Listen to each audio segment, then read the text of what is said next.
এই পৃথিবীর জীবনে আপনি কখনো সমস্যা ছাড়া থাকতে পারবেন না। আল্লাহর কাছাকাছি মানুষদের জীবনী পড়লে আপনি দেখবেন তাদের জীবন ছিল সমস্যায় পরিপূর্ণ।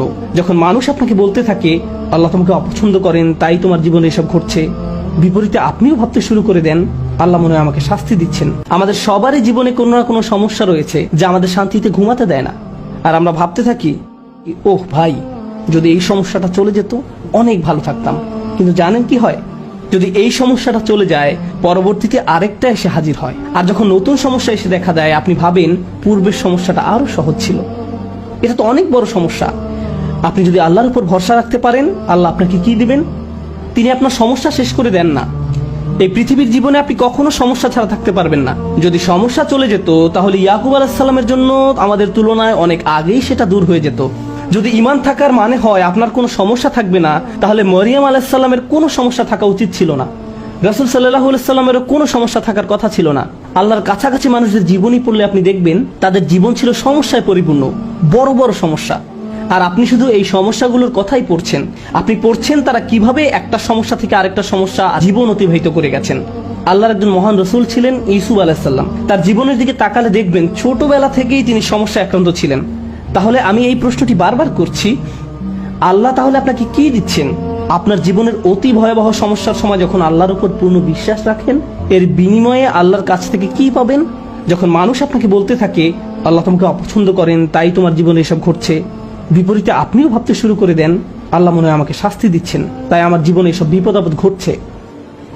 সেই মুহূর্তে যদি আপনি আল্লাহ সম্পর্কে সুধারণা পোষণ করতে পারেন, আল্লাহর প্রতি ভালোবাসা, নির্ভরতা এবং বন্ধন বজায় রাখতে পারেন যে না, আল্লাহ আপনাকে কখনো ছেড়ে যাবেন না, এর বিনিময়ে তিনি আপনাকে কি দেবেন? তিনি সে লোকের হৃদয়কে পথ দেখান। আমি আপনাদের গ্যারান্টি দিচ্ছি, যদি আপনার সমস্যা চলে যায়, যদি সে সমস্যাটা অর্থ সংক্রান্ত হয়ে থাকে, এরপর অর্থ আসতে থাকে, যদি এটা পারিবারিক সমস্যা হয়ে থাকে এবং সমস্যাটা দূর হয়ে যায়, এই দুনিয়ার কোনো অর্জনই সেই একটা গিফটের তুলনায় কোনো মূল্য বহন করে না।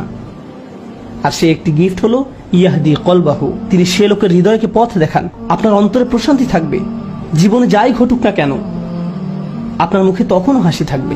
তখন মানুষ আপনার দিকে তাকিয়ে বলবে, আরে তুমি হাসছো কেন? তুমি কিভাবে ঠিক আছো? দেখো না তোমার কি অবস্থা হয়েছে। আপনি তখন বলবেন হ্যাঁ, সব ঠিক আছে।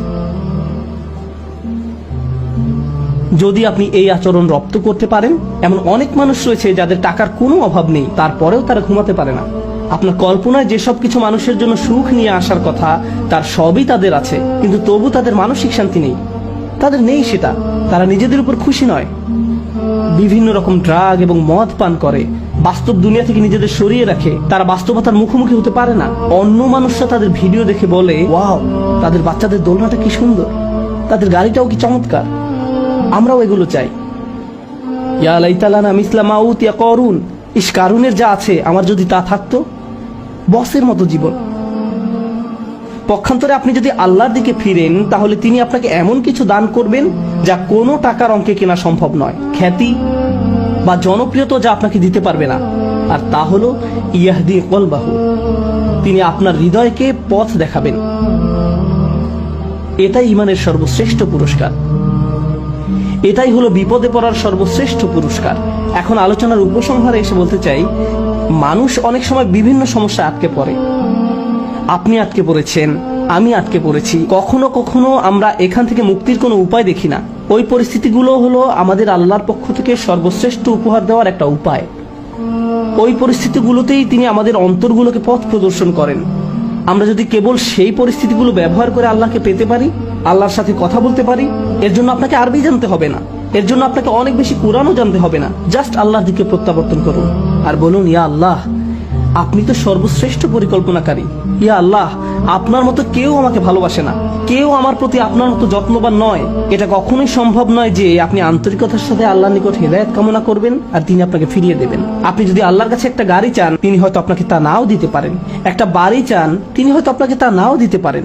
আপনি যদি তার নিকট আপনার রোগ ভালো করে দেওয়ার জন্য দোয়া করেন, হয়তো তিনি ভালো করবেন অথবা ভালো করবেন না।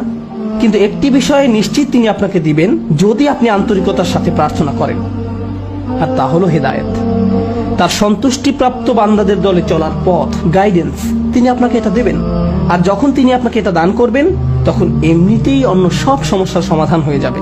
আল্লাহ তাআলা আমাদেরকে সেসব মানুষদের অন্তর্ভুক্ত করুন যারা সত্যিকার অর্থে তার নিকট হেদায়েত চায়, আর আমাদের জীবনের সকল সমস্যাগুলোকে তার কাছাকাছি হওয়ার মাধ্যমে পরিণত করুন, যেন তার নিকট থেকে আমরা হেদায়েত পেতে পারি।